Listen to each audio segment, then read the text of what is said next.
cute and you want. السلام عليكم ورحمة الله وبركاته. اهلا بكم في فيديو جديد من قناة نينو كروشيه. النهاردة ان شاء الله هنعمل مع بعض الشموسة الكيوت دي بكل خطوات مناسبة للمبتدئين جدا، لانها عبارة عن غرزة واحدة وهي غرزة الحشو، وهي طبعا من الغرز الاساسية جدا اللي بتكون يعني اي واحدة مبتدئة بتبدأ بيها الشغل بتاعها.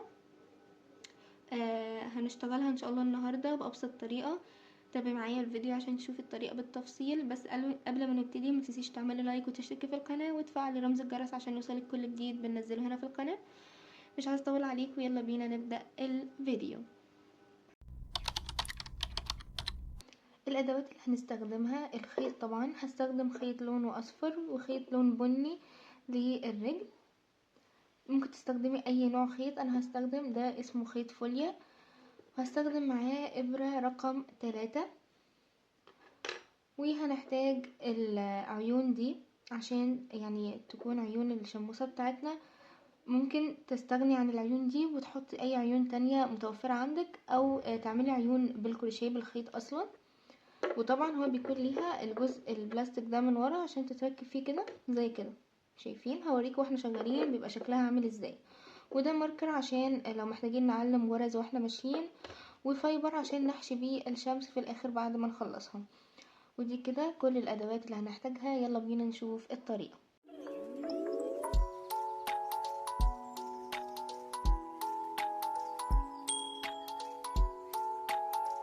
هبدأ اول حاجة في جسم الشموسة بتاعتنا. هجيب كده الخيط وهعمل ماجيك رينج او دايرة سحرية. بمسك كده الخيط بالشكل ده وبلفه على الصباعين دول كده، وبعمل اكس بالشكل ده. بمسك الخيط كده، بدخل الابرة تحت اول لفة وبسحب اللفة التانية دي لبره كده. وبعد كده بسحب صوابعي خالص وبمسك الخيط اللي هو طالع من الشلة ده وبمسكه كده، وبعمل سلسلة بالشكل ده جوه الماجيك رينج دي او جوه الدايرة السحرية دي. هشتغل 6 غرز حشو بس، مش هدخل كده واسحب الخيط على طول بالشكل ده، لا انا هسحبه.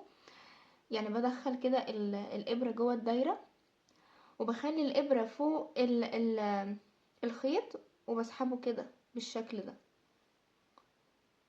كده. معايا حلقتين على الابرة، باخد لفة وبخرج منهم. دي كده غرزة حشو عكسية. بس هضيق الدايرة شوية عشان اعرف اشتغل فيها. وهدخل تاني جوه الدايرة دي، شايفين؟ وهسحب الخيط ده، خلي الابرة من فوق واسحب الخيط بالشكل ده. معايا حلقتين على الابرة، باخد لفة وبخرج منهم كده. دي تاني غرزة حشو. بدخل جوه الدايرة، بسحب الخيط كده. معايا حلقتين على الابرة، باخد لفة وبخرج منهم كده. 3 غرز حشو. بكمل كمان 3 غرز حشو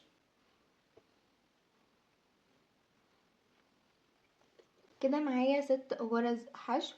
بقفل الدايرة من طرف الخيط ده، شايفينه؟ بسحب الدايرة كده، وكده قفلنا الدايرة. ومش هقفل بمنزلقة، انا همشي حلزوني على طول. يعني مش هقفل بمنزلقة وارتفع سلسلة وكده، لا انا هشتغل على طول.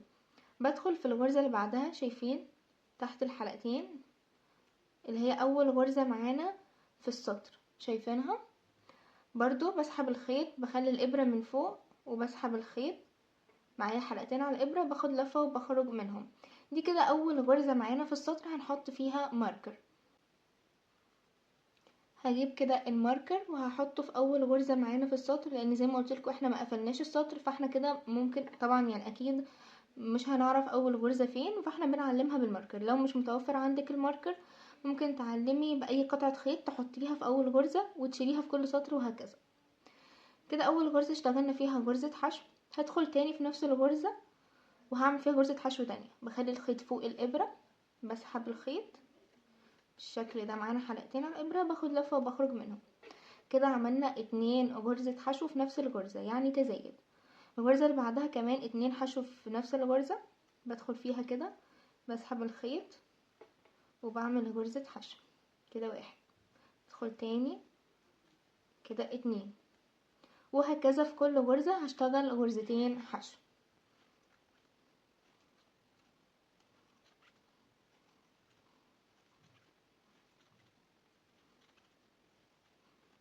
كده خلصت الغرز كلها. كنا بدأنا ب6 غرز، دلوقتي عملنا تزايد في كل الغرز فبقى معايا 12 غرزة حشو. دلوقتي وصلنا لأول غرزة في السطر عملناها. بشيل الماركر وبشتغل فيها غرزة حشو، بدخل كده الإبرة في الغرزة وبسحب الخيط وبشتغل غرزة حشو، وبحط الماركر مرة تانية في أول غرزة. كده اشتغلنا غرزة حشو واحدة في أول غرزة. تاني غرزة بشتغل فيها غرزتين حشو، بدخل كده وبسحب الخيط وبعمل غرزة حشو كده 1، بدخل تاني وبسحب الخيط وبعمل غرزة حشو كده 2. الغرزة اللي بعدها غرزة حشو واحدة بس، والغرزة اللي بعدها غرزتين، بدخل كده وبعمل 2 1 2، واللي بعدها واحدة بس، واللي بعدها 2، وهكذا مرة واحدة ومرة 2 لنهاية السطر. وصلت كده لآخر غرزة. وهبدأ في الغرزة اللي بعدها، او يعني اول غرزة في السطر بشتغل فيها غرزة حشو واحدة بس، وهحط الماركر مرة تانية. الغرزة اللي بعدها تاني غرزة في السطر كمان هشتغل فيها غرزة حشو واحدة بس. الغرزة التالتة هشتغل فيها غرزتين حشو 1 2 في نفس الغرزة. الغرزة اللي بعدها واحدة بس، والغرزة اللي بعدها كمان واحدة بس، والغرزة التالتة بشتغل فيها غرزتين 1 2، وهكذا لنهاية السطر، واحدة وواحدة، وفي التالتة بعمل 2. وصلت كده لنهاية السطر، وهبدأ في السطر اللي بعده. بشيل الماركر وبشتغل في أول غرزة غرزة حشو واحدة بس، وبحط الماركر مرة تانية. كده اشتغلنا أول غرزة حشو واحدة بس. الغرزة التانية كمان غرزة حشو واحدة بس، اظبطها بس، غرزة حشو واحدة بس كده 2. الغرزة التالتة كمان غرزة حشو واحدة بس كده 3 مفرد. وفي الرابعة بشتغل 2 حشو 1 2.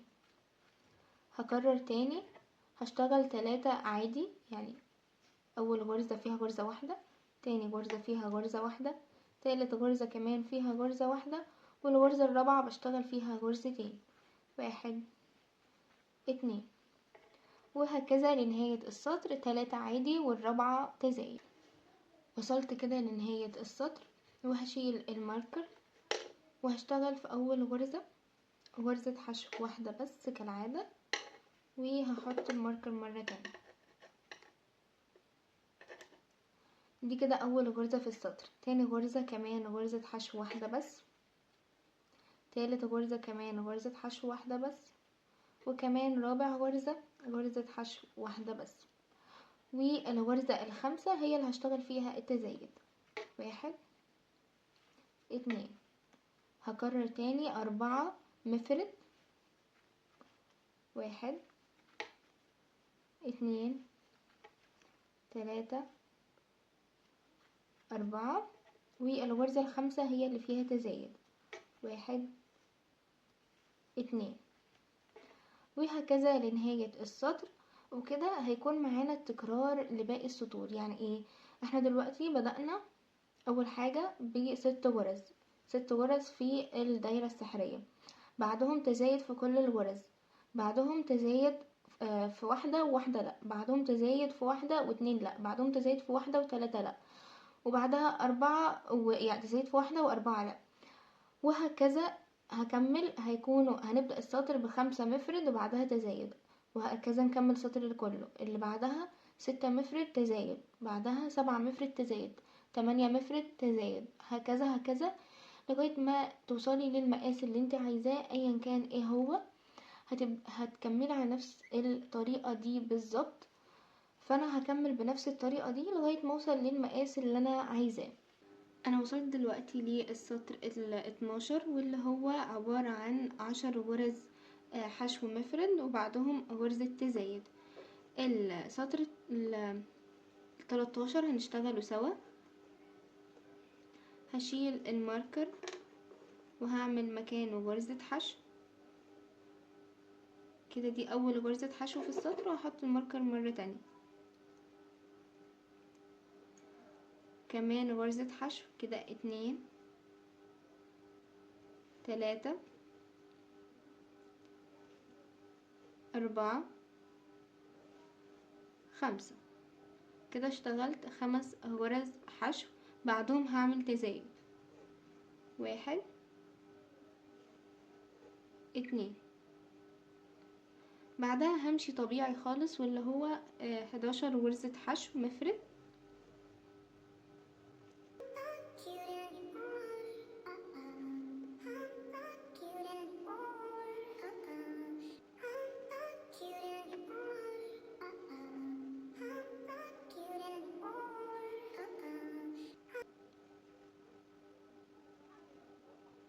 وبعد 11 غرزة حشو مفرد بشتغل تزايد 1 2. وهكمل السطر كده طبيعي خالص اللي هو 11 غرزة مفرد وبعدها تزايد. كده وصلت لاخر تزايد عملته في السطر واتبقى معايا 6 غرز حشو. طبعا دول تكملة للمجموعة ال11 اللي هنا عشان احنا بدأنا ب5 حشو، فهيتبقى ال6 دول هنكملهم عشان يبقى معانا 11 حشو.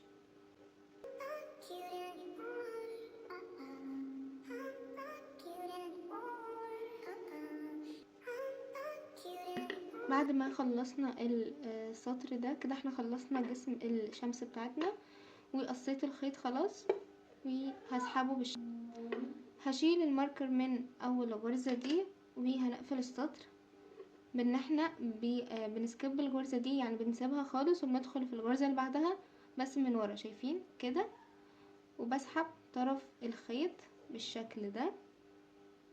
شايفين ازاي؟ باجي للغرزة الاولى معانا في السطر شايفينها، وبدخل من قدام بس في نصها في الحلقة الامامية بس، وبسحب الخيط بالشكل ده كده، بظبط بس شكل الغرزة. شايفين احنا كده عملنا غرزة مكان الغرزة اللي تخطيناها من تحت، شايفين، بس بقت متساوية مع السطر بدل ما كان فيه نص السطر طالع ونصه نازل. بالنسبة للخيط ده باجي شايفين في الغرزة دي من تحت هنا بدخل كده وبسحب الخيط لورا بالشكل ده. بالنسبة للخيط ده ورا عشان بس نثبته ممكن ندخل في اي مكان عشوائي كده بالشكل ده ونسحب الخيط كده ونربطه بالشكل ده كده، شايفين، وده كده شكل الغرزة من قدام، وده كده شكل القطعة بتاعتنا. دلوقتي هنبدأ في اللي هو الأجزاء دي اللي هي عبارة عن الشعاع بتاع الشمس اهو. هبدأ من اي مكان عشوائي بس بحيث ان تكون المكان ده في النص، فاهميني يعني ايه؟ يعني مثلا هبدأ من هنا كده وهجيب الخيط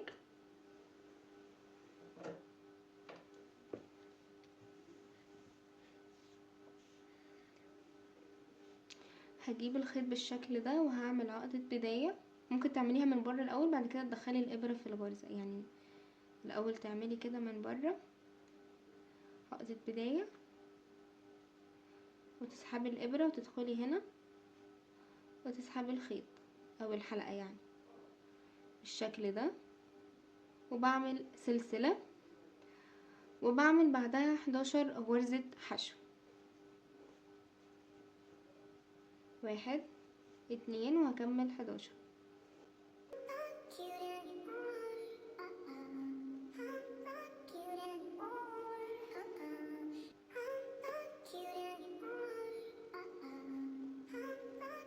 بصوا انا وصلت للجزء اللي كنا عاملين فيه القفلة، هدخل عادي جدا كأنه غرزة وبشتغل فيها كده. احنا عدد الغرز بتاعنا ما تأثرش لان هو واكمل 11.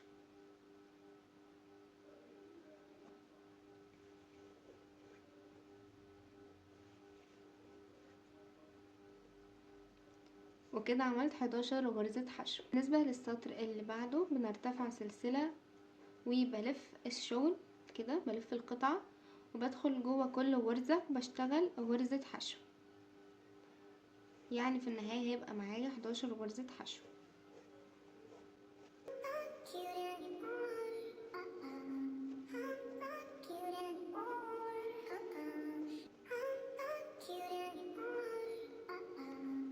كده عملت 11 غرزة حشو. برتفع سلسلة وبلف الشغل، وهبدأ السطر بتناقص. يعني ايه؟ يعني بدخل اول حاجة، شايفين الغرزة الاولى، بدل ما انا بدخل تحت الحلقتين كده عادي، لا انا هدخل تحت الحلقة الاولى دي بس كده بالشكل ده، وكمان هدخل في الغرزة اللي بعدها في الحلقة الاولى بس بالشكل ده. بعدها بسحب الخيط من الحلقتين دول، بعدها باخد لفة وبخرج من اخر حلقتين. كده عملنا تناقص، يعني ضمينا غرزتين في غرزة واحدة. بعدها بشتغل حشو عادي جدا في كل غرزة لغاية ما اوصل لاخر غرزتين،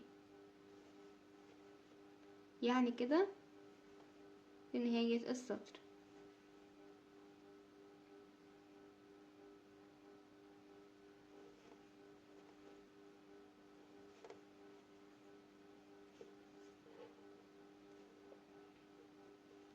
اشتغلت 7 غرز حشو ووصلت لنهاية السطر.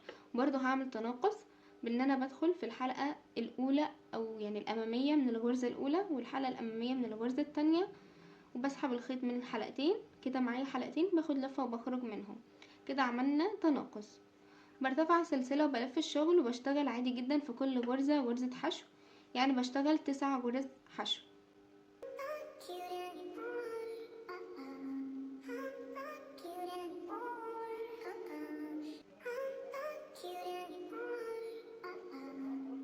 اشتغلت كده 9 غرز حشو، برتفع سلسلة وبلف الشغل، وهكرر التناقص بان انا بضم الغرزة الاولى دي مع الغرزة التانية وبشتغلهم في غرزة واحدة.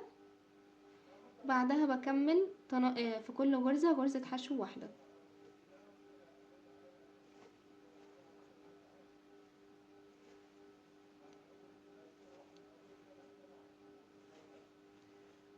اشتغلت 5 غرز حشو وبعدهم بشتغل تناقص، بضم اخر غرزتين مع بعض، بقفل الغرزة. السطر اللي بعده برتفع سلسلة وبلف الشغل وبشتغل في كل غرزة غرزة حشو واحدة.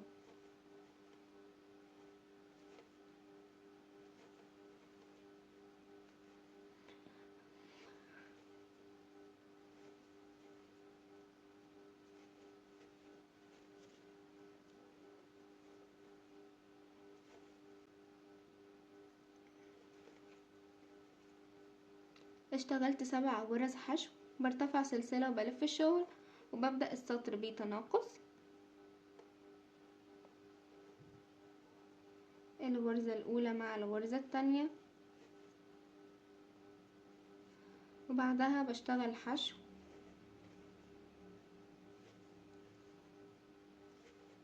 3 حشو، وبعد ال3 الحشو بشتغل تناقص الغرزة دي مع الغرزة الأخيرة وبضمهم في غرزة واحدة. السطر اللي بعده برتفع سلسلة وبلف الشغل وبشتغله كله تناقص، سوري بشتغله كله مفرد.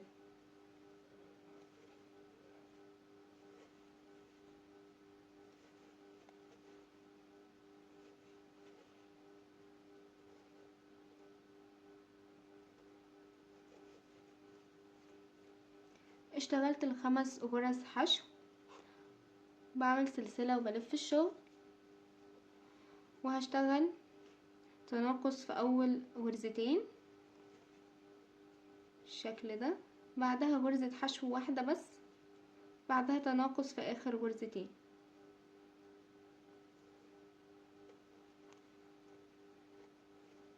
وبكمل غرزة الحشو بتاعتنا. كده هنبقى خلصنا اول مجموعة. بعمل سلسلة وبقص الخيط خلاص عشان نبدأ المجموعة اللي بعدها. قصيت الخيط وبسحبه بالشكل ده. المجموعة اللي بعدها نفس البداية بالظبط، بعمل عقدة بداية كده،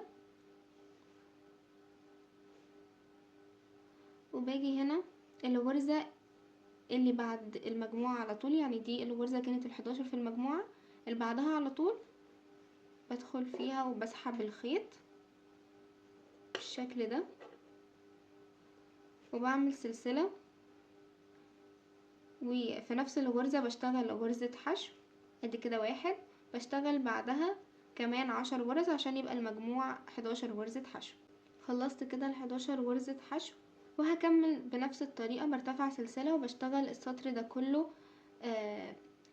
يعني ثبات 11 غرزة حشو. ولما اوصل هنا بعمل سلسلة وبلف الشغل، وبكرر نفس الحاجة، تناقص في بدايته وتناقص في نهايته، وهكذا نفس المجموعة دي بالظبط بعملها هنا. وبعد ما اخلص المجموعة دي واقص الخيط كمان بعمل مجموعة هنا، وهكذا لغاية ما اكمل 6 مجاميع. يعني دي اول واحدة ودي التانية، هعمل كمان بعدهم 4. وده كده الشكل بعد ما خلصت ال6 مجاميع بتاعتنا اهي. دلوقتي هبدأ اني اشتغل حشو على القطعة كلها. بجيب كده الخيط وبعمل عقدة بداية كده، وبجيب الابرة وباجي هنا بدخل في المكان ده، شايفين اللي هو بداية اول بتلة من الجنب او اول مجموعة يعني. بسحب الحلقة اللي احنا عملناها من بره دي كده، وبعمل سلسلة، وفي نفس المكان اللي خرجت منه بعمل غرزة حشو بالشكل ده. وهبدأ اعمل غرز حشو وانا طالعة لفوق كده، قصاد كل سطر بعمل غرزة حشو بالشكل ده. هو مفيش مكان للغرز معين زي غرزة الحشو العادية دي، لا احنا بنحاول كده يعني زي نصنع مكان يبقى كأنه غرزة ونعمل فيها الغرزة بتاعتنا بالشكل ده. بفضل شغالة غرزة حشو قصاد كل غرزة لغاية ما اوصل لل3 غرز اللي من فوق. دول بيبقوا غرز عادية بنشتغل فيهم في كل غرزة غرزة كده. 1 2 3. بعد كده بنزل بالغرز مرة تانية من الجنب زي ما طلعنا هنا. طبعا بنضف معايا الخيط ده وانا نازلة، بشتغل في كل غرزة او سوري مش كل غرزة، كل سطر من الجنب بشتغل فيه غرزة حشو بالشكل ده.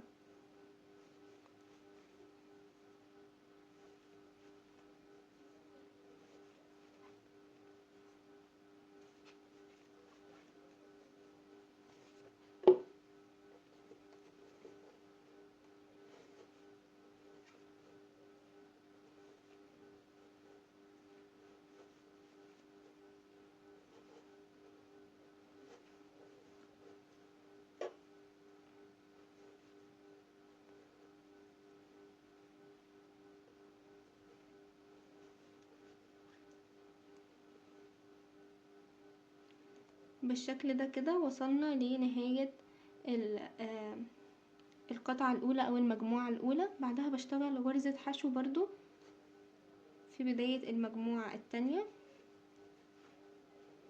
بالشكل ده، وهكرر نفس الخطوات. بطلع بغرز الحشو لفوق، وهنا في ال3 اللي من فوق دول 3 غرز من فوق بشتغل 3 غرز حشو، بنزل تاني بالحشو، وهكذا بطلع وبنزل لغاية ما اخلص ال6 بتلات او ال6 مجاميع كلهم.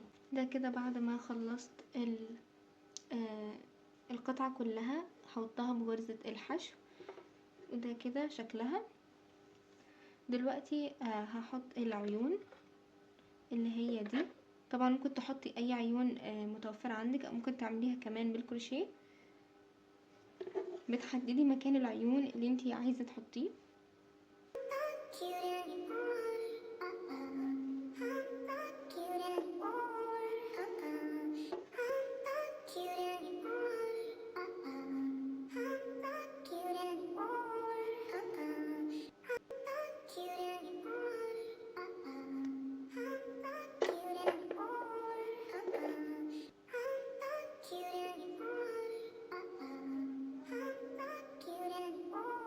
انا كده حطيت العيون في المكان اللي انا عايزاه، وهاجي من ورا كده هحط الجزء اللي بيقفل العين من ورا ده كده، بندوس عليه بالشكل ده. انا حطيت العينتين اهم، ده شكلهم من قدام. وطبعا بنعمل قطعة زي دي بالظبط اللي هي دي اهي عشان تكون الظهر وده الوش.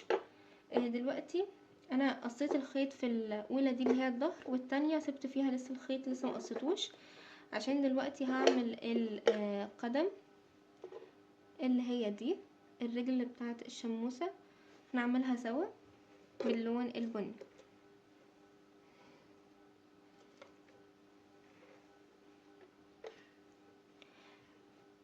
هجيب كده الخيط باللون البني، وهبدأ اول حاجة بالدايرة السحرية بالشكل ده، وهعمل سلسلة وهشتغل جوه الدايرة دي 6 غرز حشو.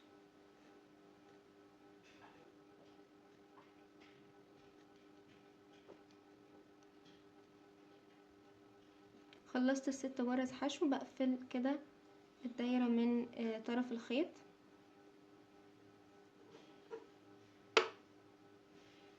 بدخل في اول غرزة وبشتغل غرزتين في نفس الغرزة، يعني هعمل تزايد في كل غرز، في كل غرزة هشتغل غرزتين.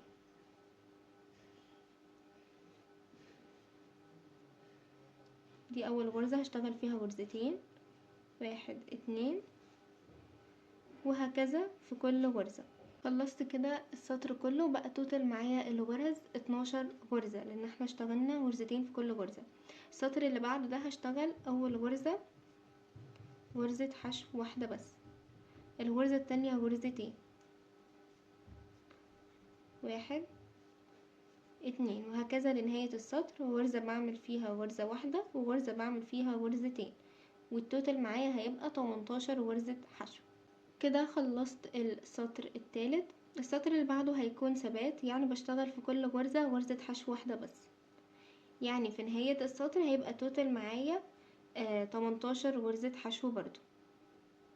خلصت كده سطر الثبات الاول. السطر اللي بعده كمان بيكون ثبات، بشتغل في كل غرزة غرزة حشو واحدة بس، يعني التوتال برضو 18. خلصت كده تاني سطر ثبات. السطر الثالث كمان والاخير هيكون ثبات، او يعني السطر الثبات الاخير هشتغل في كل غرزة غرزة حشو واحدة، يعني التوتال 18. خلصت كده السطر الثبات الثالث. دلوقتي هعمل سطر تناقص، بشتغل في اول غرزة غرزة حشو واحدة بس، والغرزة اللي بعدها بعمل فيها تناقص، يعني بدخل في الحلقة الامامية للغرزة مع الحلقة الامامية للغرزة اللي بعدها، بسحب الخيط من الحلقتين كده، معايا حلقتين باخد لفة بخرج منهم، كده عملنا تناقص. بعدها بعمل غرزة حشو واحدة بس، بعدها بعمل تناقص، بضم الحلقة الاولى من الغرزة دي مع الحلقة التانية من الغرزة دي، بسحب الخيط من الغرزتين كده،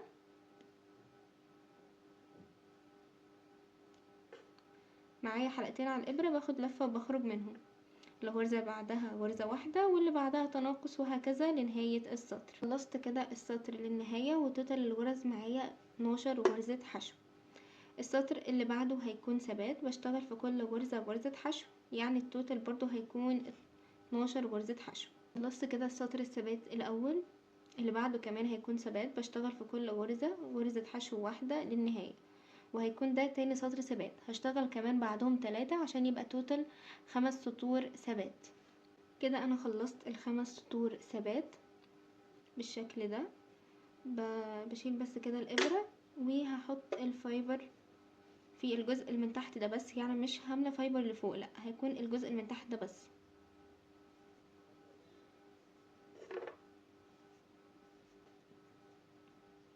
حطيت كده فايبر من تحت بس، شايفين كده مليت من تحت.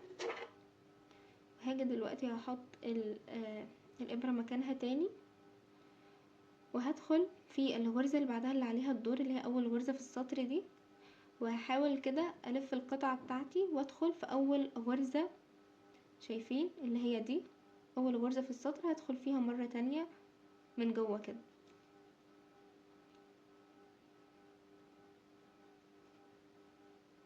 بالشكل ده. كده دخلنا في الغرزتين، بسحب الخيط من الغرزتين دول الاولى والاخيرة كده، معايا حلقتين على الابرة، باخد لفة وبخرج منهم، يعني بعمل غرزة حشو عليهم هما الاتنين. بدخل في الغرزة اللي بعدها من هنا، قصادها الغرزة اللي بعدها من الناحية التانية، شايفين كده. كده معايا الغرزتين على الابرة، باخد لفة وبخرج من الاتنين معايا كده حلقتين على الابرة، باخد لفة وبخرج منهم. دي كده تاني غرزة حشو. هكذا الغرزة اللي بعدها مع الغرزة اللي قصادها، كده 3، اللي بعدها كده 4، الغرزة اللي بعدها كده 5، واخر غرزتين مع بعض كده 6. كده خلصنا الرجل بتاعتنا. بعمل سلسلة للتثبيت وبقص الخيط. قصينا كده الخيط بسحبه بالشكل ده، بدخل في اي مكان عشوائي كده جوه الرجل كده، وبخرج من جنب الخيط وبسحبه عشان يبقى من جوه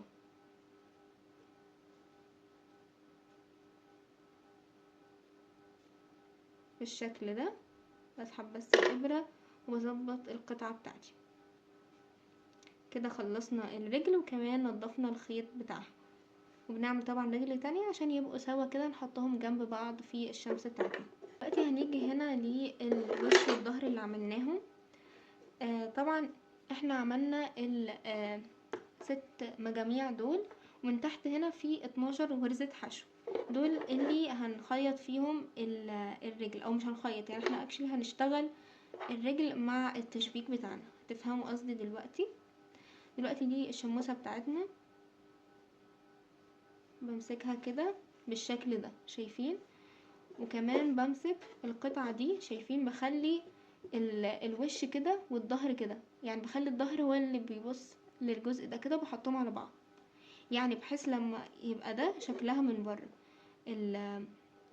الوش من هنا والوش من هنا، وش القطعة يعني. انا الاول غرزة من بعد المجموعة الاخيرة، شايفين؟ اول غرزة من ال12 دول بدخل فيها، وبدخل كمان في اول غرزة من ال12 اللي ورا، شايفين؟ وكمان بعدها بدخل في دي الرجل، تمام؟ بدخل في اول غرزة من ال6 غرز اللي عملناهم. بعدها بسحب الخيط من ال3 غرز دول سوا، من غرزة الرجل ومن غرزة الجزء ده والجزء ده بالشكل ده. معايا حلقتين على الابرة، باخد لفة وبخرج منهم، يعني بعمل غرزة حشو على ال3 غرز دول. الغرزة اللي بعدها برضو بدخل فيها، قصادها الغرزة اللي بعدها من القطعة دي، قصادها الغرزة التانية من الرجل، شايفين؟ وبخرج من ال3 غرز كده. معايا حلقتين على الابرة، باخد لفة وبخرج منهم، كده 2. الغرزة التالتة من هنا، الغرزة التالتة من هنا، والغرزة التالتة من هنا، وبسحب الخيط من ال3 غرز وبكمل غرزة الحشو. اللي بعدها الغرزة الرابعة من هنا ومن هنا ومن هنا، كمان اخر غرزتين بنعملها بنفس الطريقة.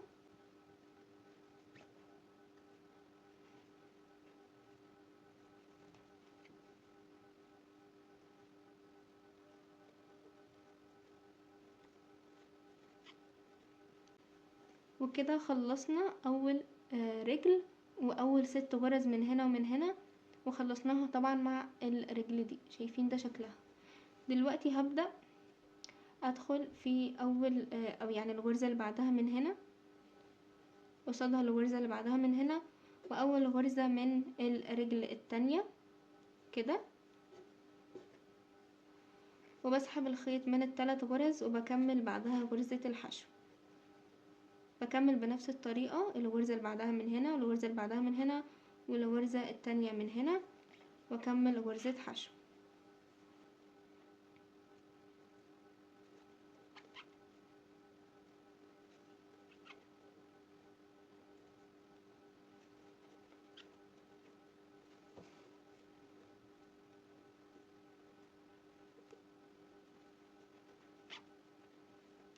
كده انا خلصت ال6 غرز التانيين اللي هما الرجل التانية، وده كده شكلها، شايفين؟ كده نتأكد ان الرجل تفضل ثابتة على طول والخياطة يعني متفكش، لانها كده احنا اشتغلنا عليها بالغرز. دلوقتي هكمل التشبيك بنفس الطريقة بالظبط في القطعة كلها. يعني باجي هنا، شايفين؟ اول غرزة من غرز الحشو اللي كنا عاملينها من الجناب دي، فاكرين؟ اللي كنا محوطين بيها الشكل كله. بدخل في اول غرزة، قصادها اول غرزة من هنا، طبعا اي خيط بندخله جوه القطعة. معاها اول غرزة من هنا الشكل ده،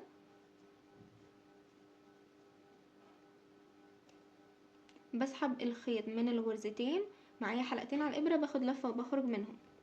هكذا كل الغرز بدخل الغرزة من هنا قصادها الغرزة من هنا، وبعمل عليهم غرزة حشو بالشكل ده. يعني نفس الطريقة بتاعة الجزء ده، بس هنا بدل ما كانوا 3 غرز بقوا غرزتين بس، لان مش معانا هنا رجل من فوق. هكمل بنفس الطريقة دي كده تشبيك كده كده كده كده لغاية ما اوصل لان انا اسيب بس مكان صغير هنا عشان نحط منه الفايبر. وصلت دلوقتي في التشبيك ان انا فاضل لي بس المكان الصغير ده، وهبدأ دلوقتي ان انا احط الفايبر واركز على الكورنرز دي عشان يبقى شكل الشموسة بتاعتنا حلو.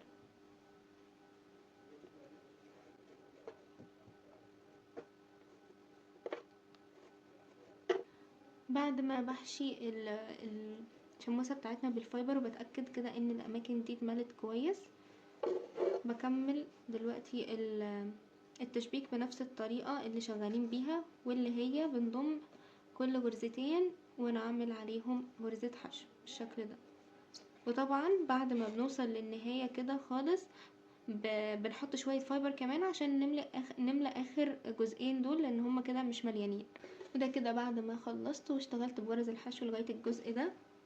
بعد ما خلصنا اخر غرزة حشو بعمل سلسلة تثبيت وبقص الخيط. بعد ما قصيت الخيط بسحبه بالشكل ده كده، وباجي من ورا بدخل كده في اي مكان عشوائي وبخرج من جنب الخيط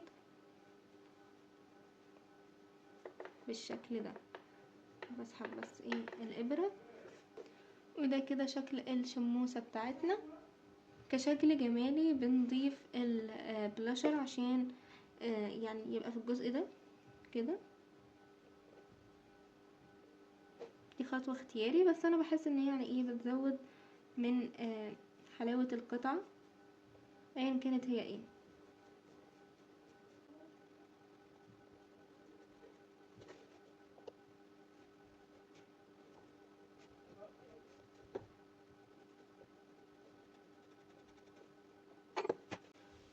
وده كده شكل الشموسة بتاعتنا، وده شكلها من ورا اهي. يا رب يكون الفيديو عجبكم والشرح يكون واضح.